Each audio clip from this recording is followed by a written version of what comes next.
Եվ առաջինը երևի սկսենք ճակատար մեղավորներից Արաքապյան ընդհանուր առմամբ երևի թե արժի որպեսզի դուք սկսած ձեր գրատականներից վերջացրած հիշողություններից ներկայացնեք, նկատի ունեմ ինչ է Թալիբանը վերջո, ինչ պիտի իմանա Հայաստանը դրա մասին Արցախյան պատերազմի առաջին պատերազմի շրջանում բոլորիս համար այսպես չհերքված տեղեկատվություն է մնում այն փաստը, որ 1990-ականների սկզբին արդեն սկիզբ առատ դիմադրության շրջանում ուրեմն իսլամական ծայրահեղական խմբավորներից մարդիկ են եղել նաև ներգրավված Ադրբեջանի կողմից ռազմական գործողություններում, սա ևս մի դիտարկում է, թե ինչու պետք է մենք ուշադրություն դարձնենք իսլամական ուրեմն ծայրահեղականության այսօր օջախի ձևավորմանը, որովհետև հենց նույն Արցախյան պատերազմը ցույց տվեց, որ Իլհամ Ալիևը կրճատելու համար իր ազգաբնակչության, իր զինվորականության մեջ զոհերի քանակը այժմ Իլհամ Ալիևը ես հիշում եմ 2016 թվականի Քարոզիա պատերազմից հետո Ադրբեջանում շատ էին քննադատությունները, թե ինչու այդքան շատ զոհեր տրվեցին, Յաշմաճոկատի ուրեմն ջախջախման պատմությունները շատ թեժ էին եւ կարծեք թե Ադրբեջանի արած հետևություններից մեկը հետեւյալն է օգտագործել մսալացի միս առավել այսպես ասած զոհաշատ զոհերի ռիսկեր պատճառելու ունակ հատվածներում եւ ներգրավել այդպես տերորիստների, ինչ ապահովեց Էրդողանը Սիրիայի թուրքոմաններից եւ այլ ուրեմն իսլամական գրոհայիններից ապահովելու մատակարարում։ Սա ևս մի դիտարկություն է, որը պիտի որ մեզ համար հետաքրքիր լինի, մանավանդ որ Ադրբեջանը արդեն ստանալու ունի հենց նույն Հեյդար Ալիևի նախագահության շրջանում Արցախյան առաջին պատերազմում Աֆղանստանից Արաբախաններ, այո, եւ ես հիշում եմ նաեւ, որ 2014 թվականին ի դեպ երբ բավականին լրջացավ եւ Հայաստանը շատ քչերս էին խոսում դրա մասին Ադրբեջանի որպես տերորիզմի տրանզիտի տարածքամասնալու մասին ադրբեջանցի փորձագետները մասնավորապես Արիֆ Յունուսը ուրեմն երևի թե իմ հիշողության մեջ առայժմ եզակի վիճակագրություն տվեց Աֆղանստանում ադրբեջանական ծագմամբ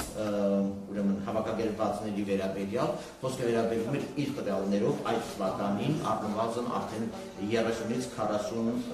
մարդու մասին, որոնք հավաքագրվել եւ տեղափոխվել էին Աֆղանստան, այսինքն բավականին արդեն իստահապատություն կա Ադրբեջանի այդ տերորիստական ցանցում ուրեմն ներգրավվածության վերաբերյալ այս բոլոր ռիսկերը հասկանալով եւ եթե կուզեք նաեւ Հայաստանի եւ ընդհանրապես մեր վրա պրոյեկտելով ես հնարավորություն կտամ ձեզ 10-15 րոպե յուրաքանչյուրին ներկայացնելու իր դիտարկումները այս ամբողջի վերաբերյալ ինչ է իրենց ներկայացնում Աֆղանստան եւ ինչ կլինի այն Աֆղանստանը, որը հանձնվեց Թալիբանին, որտեղ այդ ահաբեկչական համարված ճանաչված ՄԱԿ-ի բանաձևերով, այդում եւ աշխարհի բոլոր երկրներում, ՄԱԿ-ի անդամ երկրներում եւ Միացյալ Նահանգներ, եւ Ռուսաստան, եւ Չինաստան եւ մնացած տեղերում ահաբեկչական ճանաչված այդ խմբավորումը, որ այժմ հանդես է գալիս Աֆղանստանի իսլամական էմիրատներ անվան ներքո, պետության նաև որպես անվանում, ինչ է իրենց ներկայացնելու եւ ինչ վտանգներ կլինի։ Ըստ էության հիշեցնեմ, որ բուն Թալիբանի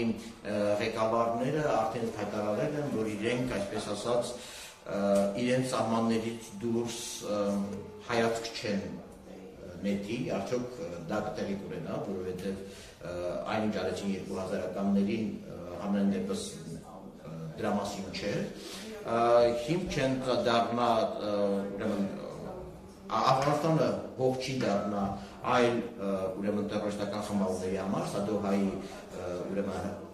պայմանագրում ստորագրված պարտավորություն է, որոնք օգտագործվեն Միացյալ Նահանգների կամ նրա դաշնակիցների դեմ, բայց երեք Քաբուլի միջազգային տնավականում տեղի ունեցած պայթյունների պատասխանատուները դարձրել ստանձնել իսլամական պետությունը, արդյոք այնուամենայնիվ արդեն իսկ ակնհայտ չէ, որ իսլամական պետության բազում խմբավորների համար Աֆղանստանը արդեն մագնիսն է, նոր մագնիսն է հավաքվելու այնտեղ եւ այդ թատերաբեմից գործելու համար ընդհանուր առմամբ ինչ է լինելու կամ ձեր իմաստության ձեր փորձառության հիման վրա ինչ է սպասվում Աֆղանստանին եւ ինչպեսին կլինի նրա ռեգիոնալ քաղաքականությունները հատկապես եւ տարբեր հարակից ռեգիոնների եւ Միջին Ասիայի եւ Մերձարևելքի եւ նաեւ ընդհանուր հարավային Կովկասի համար նրա արտահանած ռիսկերը։ Խնդրեմ պարոն Պապյան, խոսքը ձերն է։ Շնորհակալություն Ավազե ժամացույցը ուղղակի վիզուալ կհուշի ձեզ հատկացված ճանապարհի ավարտի մասին։ Ես կաշխատեմ խոսել երկու տեսանկյունից, մեկը որպես իրանագետ, իսկ Աֆղանստանը պիտի համարենք իրանական աշխարհի մեկ մասը, պատահական չէ, որ 80-ական թվականներին հիմա չգիտեմ, այն ժամանակ գործող օդանավային ընկերությունը աֆղանական կոչվում էր Արիանա, այսինքն իրանական հին անունով, եւ իրենց համարում են որպես արիացի ժողովուրդ։ Մեզ համար եւս օտար երկիր չի Աֆղանստանը, մենք պիտի հիշենք, որ դեռևս 5-րդ դարում իրանական կամ պարսկական զորքերի կազմում կռվում էին քուշանների դեմ։ Քուշանները դրանք նույն փուշտուններն են, այնպես որ առաջին անգամ չի, որ հայերը սովետական բանակի կազմում կռվում էին փուշտունների դեմ, դեռևս 1500 տարի առաջ դա եղել է։ Ի վերջո հեռու երկիր չի, մեր հարևան երկիրն է դա ըստ էության եւ անպայմանորեն մեր վրա ազդելու է։ Հիմա փորձեմ իմ տեսակետից, ասեմ ես, որ 1981-82 եւ 84-86 թվականներին որպես ՍՍՀ զինված ուժերի գլխավոր շտաբի սպա ծառայել եմ աֆղանական բանակում,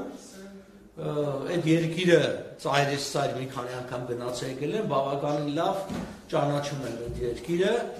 ոմանց անձամբ եմ ճանաչում, հանդիպել եմ Ահմադ Շահ Մասուդին, գեներալ Դոստումին, այն ժամանակ երբ որ Մազարի Շերեֆի դիվիզիայի հրամանատար եւ այլն։ Վերջի շրջանում թեև մանրակրկիտ այդ հարցերով չեմ զբաղվում, բայց ընդհանուր առմամբ ըստ էության այդտեղ հազարամյակներով է հարցը լուծվում, հարցը հետեւյալ է, թե ընդհանուր հարցն իսկ ինչ պիտի լինի, ոչ մի բան էլ չի լինի։ Կլինի այն ինչ որ եղել է 1000 տարի առաջ եւ կլինի տարիներ հետո։ Իսկ ինչ էր տեղի ունենում այդ երկրում։ Մենք որ ասում ենք Աֆղանստան, հասկանում ենք ինչ որ միասնական պետություն, որը երբեք այդպես չի եղել։ Իր էթնիկ, հատկապես էթնիկ եւ ցեղախմբային այդ տարբերակումը շատ հստակ է։ Մենք այսօր փորձում ենք ստեղծել, Հայաստանում խոսում ենք ազգ բանակի մասին։ Ես առաջին անգամ ազգ բանակ տեսել եմ Աֆղանստանում, երբ որ ցեղախմբերը որպես շարժվող պետություն ունեն իրենց կառուցվածքը եւ ունեն բանակը։ Ես երբ որ առաջին անգամ լսեցի, ասեցին օրինակ ջադրան ցեղերը գալիս են, իմ պատկերացում աֆրիկյան ինչ-որ ցեղախմբի մասին է 200-300 հոգի կամ 2000 հոգի։ Պարզվեց ջադրանները 600,000 հոգի են եւ ունեն 200,000-անոց զինված խմբավորում։ Եվ գալիս են ամպի նման։ Նրանց դիմակայում է ուրիշ մի կես միլիոնած, ասենք, բանի, մանգալների ցեղախումբը։ Ասածս որն է, դա երկիր է, որտեղ այսպես կարկատանների ձևով ամեն մի խումբ ունի իր ղեկավարությունը եւ իրենց շահերը։ Միշտ կռվել են, կռվելու են։ Երբ որ դրսից մեկը մտնում է այդ երկիր, ժամանակավորապես կարծեք թե մասնակի դադարում է այդ ամբողջ ներքին պայքարը եւ դա տեղափոխվում է արտաքին ագրեսորի նկատմամբ։ Եվ դա իրենց համար ասեմ բավականին լավ տարբերակ է, որովհետեւ դա իրենց հնարավորություն է տալի ավելի միասնաբար հանդես գալու։ Ինչ վերաբերում է թալիբներին, 80-ականներին, երբ որ ես այնտեղ էի, դեռևս թալիբները չկային, այնտեղ հիմնականում 4 մեծ խմբավորումներ էր, այսինքն Հեզբ-ե Իսլամի եւ այլն, որոնք 3-ը հիմնականում պակիստանյան վերահսկողության տակ էր, մեկը Իրանի։ Եվ թալիբները, այո, գուցե շարժառիթը սովետական ներխուժումն են, բայց թալիբների թիկունքում կանգնածա ըստ էության Միացյալ Նահանգները Պակիստանի միջոցով։ Միացյալ Նահանգները հստակորեն սկսեցին իսլամական գործոնը օգտագործել սովետական միության դեմ պայքարելու եւ հրահրվեց ավելի ծայրահեղացում։ Իմ փորձը զրույցը մարդկանց հետ, նրանց հետ ովքեր տասնամյակներով արդեն Աֆղանստանում էին, նրանց տպավորությունը հետևյալն էր, որ շատ ավելի երկիրը կառավարվում էր ավանդույթներով, իրենք ասենք փուշտունվալայ ունեն, այսինքն այդ կանոնակարգը, քան իսլամական սովորույթով, բայց աստիճանաբար իսլամը ավելի քաղաքականացվեց եւ հատկապես Պակիստանում դա հենց այդ թալիբներ այսպես կրոնական դպրոցներում ստեղծվեց մի ինչ ասենք չոր վառոդ, որը հետագայում սկսեցին օգտագործել եւ կարծում եմ ջինը բաց թողեց Միացյալ Նահանգները եւ Պակիստանը։ Նու Պակիստանը դեռ խոսենք Միացյալ Նահանգները սրվակից եւ այսօր շատ դժվար է ջինը մտցնել այդ սրվակի մեջ է։ Գործընթացը արդեն վերահսկողությունից դուրս է եկել։ Խոսենք Հայաստանի մասին, ինչ ազդեցություն կարծում եմ կունենա։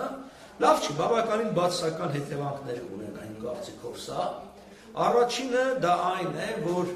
իսլամական գործոնը դառնում է շատ ավելի քաղաքականացված եւ քիչ թե շատ շփված լինելով այդ մարդկանց հետ, ես հիմա վստահ եմ իրանք ինչ են մտածում։ Իրենք մտածում են, որ մենք միակ աշխարհում միակ ուժն ենք, որ ջարդել ենք եւ հաղթել ենք երկու գերտերության։ Մեկը սովետական միությունը, մյուսը Միացյալ Նահանգները։ Եվ այդ զգացողությունը իրանց մեջ շատ խորն է նստած։ Այսինքն իրենց համար դա մեծագույն նվաճում է եւ դա իհարկե կապում են Ալլահի կամքի հետ։ Հիմա ես օրինակ անձամբ չեմ մտածում, որ ամերիկացիք պարտվել են, դե ամերիկացիներին այսօր ձեռեր տալի դուրս են եկել, բայց ընկալումը լինելու է այդպեսին։ Այո, խոստումներ տալիս են, որ իրենք դուրս չեն գա այդ շրջանակից, Աֆղանստանի սահմաններից, բայց արդեն իսկ կան նախանշանները, որ օրինակ Հյուսիսային Կովկասում շատ մեծ արձագանք ունի այս երևույթը եւ կոչեր են հնչում եւ տրամադրություն է փոխվում,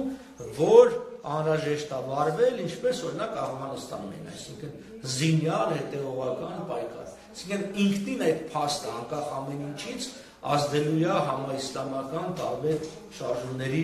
վրա։ Սա բերում է նաեւ Պակիստանի դիրքերի ուժեղացում Աֆղանստանի վրա, որտեղ իրենք են վերահսկում թալիբներին ի վերջո, իսկ Պակիստանը երկիրն է, որ միանշանակորեն թշնամաբար է տրամադրածվել նկատմամբ, հաստատ ինչ-որ տարբեր ձևերով բացասական ներգրավվածություն ունենալու է։ Այո, այդ փաստը ոչ միայն չերկվել, դա ապացուցված է, ես անձամբ հանդիպել եմ եւ փաստաթղթերի եւ մարդկանց, այսինքն առաջին Ղարաբաղյան պատերազմի ժամանակ ներգրավված մոջահեդների, որոնք կռվում էին մեր դեմ, մենք անգամ գերի ենք վերցնել իրանց։ Եվ դրա շնորհիվ էր, որ Լիպարիտյանը գնաց, հանդիպեց այնտեղ Գուլբեդինին հանդիպեց եւ կարողացավ համոզել, որ մի խառնվեք, սա ձեր կռիվը չի եւ դա եղավ, բայց այդ ներգրավվածությունը միշտ է եղել իրենց կողմից։ Հիմա Պակիստանը կարծեք թե արդեն պետականորեն է դրան գնում բանը։ Կարողանա իր խոստումը կատարել, այսինքն թալիբները կարողանան կատարել, լուրջ կասկածներ ունեն, որովհետև այսպես ասենք, թուրքմենները եւ ուզբեկները, որոնք հյուսիս արևմուտքում են ապրում, եւ հազարները, որոնք կենտրոնական մասում են եւ շիա են, մշտապես ենթարկվելու են փուշտունական ցեղերի կողմից հարձակման։ Այդ պատերազմը շարունակվելը դա միշտ է եղել։ Այդ եղել է սովետից առաջ, այդ եղել է դեռևս 19-րդ դարում բրիտանացիների ժամանակ եղել է։ Սա նշանակում է, որ մենք ունենալու ենք հազարավոր, եթե ոչ ավելի շատ զինյալ կամ առանձին մարդիկ, որոնք կանցնեն սահման, այսինքն գնան Ուզբեկստան, կգնան Տաջիկստան, կգնան Թուրքմենստան եւ Ռուսաստանը կամ ՀԱՊԿ-ը չի կարողանալու վերահսկի դա, եւ այստեղ էլի հարց է առաջանալու։ Մենք հիմա ՀԱՊԿ-ի կարծեք թե ղեկավար երկիր ենք դառնում, մեր վզին դնելու են շատ լուրջ պատասխանատվություն եւ այստեղ վիճակը հարա լինելու, արձագանքենք մի բան չի, չարձագանքենք էլի մի բան չի։ Ես երբ որ Կանադայում էի, հիշեք, որ կանադական մի փոքր զորախումբ ուղարկեցին Կանդահար եւ այնտեղ կռվում էր այդ կոալիցիոն զորքերի կողմից, ինձ կանադացիները կանչեցին իրենք Royal Military College կա, իրենց ռազմական ակադեմիան, ես մի երկու դասախոսություն կարդացի, ինձ հարց տվեցին ինչ պիտի անենք։ Իմ պատասխանը այն էր, որ ես հիմա էլ եմ ասում, ես ասեցի ոչինչ, աշխատեք քիչ զոհեր տալ եւ այդ ժամանակը կանեք, որտեղ ոչինչ չեք կարողանալու անել, հասկանում եք։ Դա մի երկիր է, որտեղ երբ որ մենք ներխուժեցինք 17 միլիոն մարդ էր ապրում, հիմա ասում ենք 40 միլիոն մարդ ապրում։ Այո, թեև ոնց որ թե 1 միլիոն կոտորել ենք, ասում են, չգիտեմ թե, մի 4 միլիոն էլ գաղթել է։ Այսինքն այնտեղ ես տեսել եմ 15 տարեկանից սկսած ամուսնացնում են աղջիկներին, 4-ը կիներ ունենում, ամեն մեկը 7-10-12 երեխա է ունենում։ Եվ այդ հսկայական երիտասարդ ուժը, որի կեսը հասնում է չափազանցության տարիքի, մանում են հասնում է, այդ հսկայական ուժը դա այսպես ռազմատենչ մի հատ մասսա է, որը պիտի ինչ-որ այդ էներգիան ուղղորդվի, եւ դա շատ դժվար կառավարելի է, հատկապես մենք մոռանում ենք սովորութային այնպիսի հատկացություններ, մենք միշտ գեոպոլիտիկ ենք մտածում, որը ցեղախմբերին այսինքն կարևոր, օրինակի համար, կինը թանկ հաճույք է, իրանք առնում են կնոջը, ոչխարով, բանով, բավականին թանկ, այն ժամանակ ես որ բավականին լավ չանգայքի չեն թողում խոսի դպրոց գնա։ Դա մալ փողը տվել են, ասում իմ սեփականությունն է։ Ասածս որն է, որ պատերազմը հնարավորություն է տալիս ուրիշ ցեղերից խլել այդ կանանց աղջիկների գողանալ։ Դա շատ կարևոր խնդիրը լուծելու ձևերից մեկն է։ Մենք արևմտյան տեսանկյունից չենք կարողանում դրան դիտարկել, բայց պատկերացրեք, որ այս ցեղախումբը ունի լիքը չամուսնացած երիտասարդ, որոնք ինչ-որ կին են մանգալի, որը փողը չունեն պարզապես։ Ինքը ամբողջ կյանքում աշխատի չի կարող ունենալ։ Դրա համար այս պատերազմը ավտոմատը վերցնում է Կալաշնիկովը։ Հիմա Կալաշնիկովը վերցնում առաջ է, այն որ մենք գիտեք, կարդում ենք, չէ, առաջ մեր պատմիչն ասում են ասպատակություններ, այս ցեղերը, ասենք Կովկասյան ցեղերը հարձակվեցին Վրաստանի վրա, ասպատակեցին ու այս թալանը տարան, այսքան կին տարան, բանացին։ Մեր տեսանկյունից բանա։ Հիմա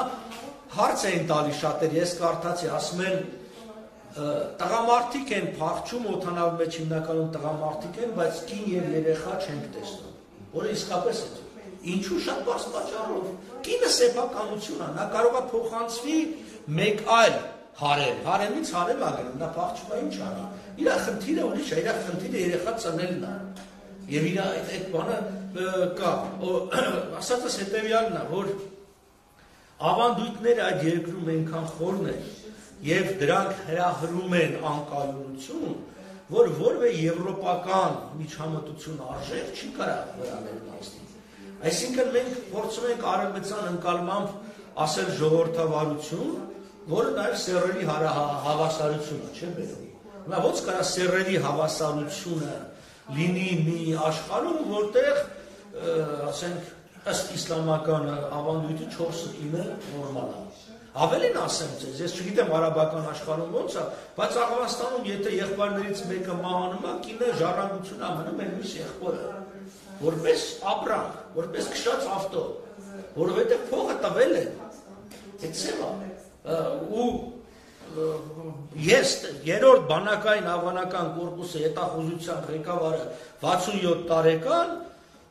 իմ այսինքն բանով ներկայացավ 4-րդ կնոջը առավ 16 տարեկան աղջկա։ Ասած ես որն այդ սովորություններ եւ մեր ձգտումը ասել, որ գիտեք, ասենք տարիքա պետք չափահասության, ամուսնության համար 14-ում չի կարելի, իրանք համարում են, որ դուք մեր փչացնում եք մեր ավանդույթները, որ կինը տղամարդուն հավասար է, ելի եք փչացնում մեր ավանդույթները, հավանական գենը, այսինքն այն հայկական գենին, այսինքն դուք եկել եք ինչ-որ մի տեղից եւ ձեր վատ սովորություններով մեր ավանդույթները քանդում եք։ Իմ վարորդը Աբդուլլան գալիս էր իրենց այդ ազգային շորերով տնից փոխվում էր, հագնվում էր քիչ թե շատ եվրոպական, այսինքն կաշում, ասում հետո ապրում են։ Ասում Աբդուլլա, ինչ ես ամեն օր այդ աշխատանքն անում էլի։ Ասում որտեղ եթե ես եվրոպական հագուստով մտնեմ այն թաղամասը, Կաբուլի թաղամաս, որտեղ ապրում եմ, ինձ անբարոյականի տեղ կդնեն, որտեղ համարվում է այդ շորը անբարոյական է։ Իսկ ասածս որն է, այդ ընկալումները խորքային է շատ, մենակ աշխարհաքաղաքական չի եւ դա շատ դրանք չգիտեմ, ես գոնե չեմ տեսել, որ որևէ քիչ թե շատ փոփոխություն լինի։ Այո, ինչ որ խավ կա, որը փոխվել է սովետի ժամանակ էլ փոխվեց Ամերիկայի, այդ խավը կամ կփախչի, կամ ստիպված է լինելու, եթե բախտները բերեն։ Կերատականների 200,000-ի մասին է խոսքը։ Այո, բայց 200,000-ը այդ ավանական 40 միլիոնի մեջ 120,000-ից ավելին արդեն էվակուացվել են այսպես։ Այդ մնացածն էլ կամ կկոտորեն, ասածս որ դա միևնույնն է, թիվ չի իրենց համար, նա չեն կարող փոխել։ Գիտեք, էլի դեպք պատմեմ, որտեղ այս դեպքերը ցուցանիշ են։ Մենք այդ Կունար նահանգում ինչ որ սարերը ելանք, ասենք գյուղացիներին հանդիպեցինք, լողի զարմացած նայում են, դե չենք տեսել, ասենք տանկ, սրահամեքենա, բան, իրանց համար հետաքրքիր է։ Հարցնում են ինչ է տեղի ունենում, ասում ենք ինչ որ է ձեր բան, հա։ Ուրեմն այս մարդիկ մտածում են, որ իշխանություն դեռ զայուն շահն էր։ Զայուն շահին ուրեմն 73-ին գցել էր Դաուդը, Դաուդին գցել էր Թարակին, Թարակին գցել էր Ամինը, Ամինին գցել էր Բաբրա Կարմալը, այսինքն 4 իշխանություն էր փոխվել։ Բայց իրանք սարերում լուրեր չունեին, ասում իրանք պետք է չէր, այսինքն ով է իշխանության, որտեղ ինքը աճացնում է ինչ որ բան աճացնում եւ այստեղ էլ դրանք աճացնելու խնդիրը կա։ Իրանք այդ խաշխաշն են աճացնում, օպիումը, որ իրանք չարս են ասում։ Դա էլ շատ ժամանակներից աճացնում։ Դա շատ հին ժամանակներից են աճացնում, դա համատարած է, եթե երեկոները մենք անցնում ենք աֆղանական դիրքերի մոտով, այդ հոտը, առանձնահատուկ հոտը բռնած է, բոլորը պլանքաշ են այդտեղ։ Այդ երկրում ալկոհոլը ձևականորեն արգելված է եւ դժվար է հայտարարել, բայց չարսը կա։ Հիմա դա բավականաբար եկամտաբեր տեսակ է աճացնելու հուսատեսակ։ Ամերիկացիք եթե հիշում են, սկզբից փորձ արեցին իբրտե փող տան, որ նրանք ցորեն եւ այլ բան աճացնել, մի կարճ ժամանակ դա աշխատեց, հետո չաշխատեց, աճի տեմպը ավելի բարձրացան։ Եվ այստեղ էլի մեր վրա է գալիս, որտեղ Իրանի վրայով, այո, մենք սպառման բան չենք, այդ վերջնակետ չենք, բայց մենք տրանզիտ ենք։ Ես ուզում եմ հիշեցնել ձեզ, որ Նիկոլ Փաշինյանը այն ոստիկանապետի նշանել Սյունիքի մարզպետ, ինչ էր մոռացան, Ունանին, հա, բանի դեմ, նարկոտիկերի, հոսքերի դեմ իբր պայքարի համար, այդ որտեղից է գալիս։ Այդ հիմնականում գալիս է Աֆղանստանից, Իրանի վրայով, որտեղ Իրանում համեմատաբար լավ են պայքարում, բայց այդ պայքարով հանդերձ էլի դեմը չեն կարող առնել։ Այսինքն, իսկ մենք այդ տրանզիտ ճանապարհ ենք, որը գալիս է մտնում է այս կողմից, դուրս է գալի Ալավերդիով, անով դեպի Վրաստան։ Եվ այդ այսօր էլ կա դա, եւ դա մեծ համաշխարհային բիզնես է, որի մեջ տարբեր բան, ասածս որն է, այդ ոլորտերը, բաները, որոնք կռվում են, ունեն նաեւ անձնական բիզնես շահեր։ Եվ գոնե իրենց համար այդ նարկո տրաֆիկինգը ամենաբանն է, եկամտ այսօր։ Գուցե վաղը, չգիտեմ, ես մի լուրջ կասկածներ ունեմ, գուցե վաղը հնարավոր լինի այդ հանքերը, որոնք կան, այո, իսկապես Աֆղանստանում լուրջ հանքեր կան, դա օգտագործվի։ Թեև դա չի բերել ժողովրդի երջանկություն, շատ այն վերնախավը դրանից կշահի։ Մենք մի դեպք ունեցանք, որի մասին գրեթե չգրվեց, պատմությանը քիչ հայտնի դեպք է, երբ որ աղվանցիները փախցրեցին 70-նանց մի ակադեմիկոսի ՍՍՀ, որը երկար տարիներ 30 տարի գեոլոգիայով զբաղվել էր աֆղանական հանքերի ուսումնասիրմամբ։ Եվ խնդիրը նա էր, որպեսզի նրան տանելով Պակիստան, նրանից իմանալ շատ գաղտնիքներ, որտեղ շատ բաներ սովետը երբ որ հայտնաբերում էր այդ տարածքներում, իր մոտ փաստերը կար, բայց բնականաբար ոչ բոլորը կար աղվանցիների, հատկապես մյուս կողմի։ Ամեն ինչ արեց օրինակի համար փորձեցին այդ սպեցնազ բան ուղարկել ազատել, չհաջողվեց, Եվ միակ խնդիրը լուծման ինչներ արդեն ելքի վրա որ հասնում էին Պակիստանը, պարզապես ռմբակոծեցին ու քարավանը ոչնչացրեցին դրան էլ հետը։ Այսինքն գիտել, ասածս հետևյալն է, որ այո կա, այնտեղ Լիթիումի աշխարհի եւ լիթիումը կա, եւ թանկարժեք, կիսաթանկարժեք քարերի, հսկայական, նռնակարի, լազուրիտի, այսինքն ամբողջ այս որ փանչիր, որ հիմա գովում են բանին, Ահմադ Շահ, որ ասում են նրա ամբողջ ֆինանսավորումը լաջվարդի վաճառքի վրա էր, այսինքն այդտեղ հանքեր կան, որոնք քարավաններով տանում էին Պակիստան, շատ էժան գնով ծախում էին, ես ունեմ վերած մի քանի հատ այդ կապույցին հարելն է, հա, եւ դրա փողով զենք էին առնում, իսկ այդ ֆինանսավորման աղբյուրը այդտեղ կայուն է եղել եւ այդ ամբողջը կա, բացի այդ պիտի հաշվի առնենք, որ ինքը տաջիկ է, այստեղ ամեն ինչից բացի հիմա այս դիմադրությունը, որ ստեղծվում է, ոմանք փորձում են սա նաեւ հիմնականում գաղափարական դիտարկել, այդ ձև չի, իմ կարծիքով այստեղ հիմնականը այդ ինչպես առաջուշային ալյանսներ, էթնիկ խնդիրն է, որովհետև տաջիկներն ու ուզբեկները փուշտունների ոնց ասած ձեռի տակ իրանք շատ ավելի եւ թալիբների ձեռի տակ վտանգված են ասում։ Իրանք պիտի փորձեն իրանք ինչ որ ձևով պաշտպանելու եւ բանանելու։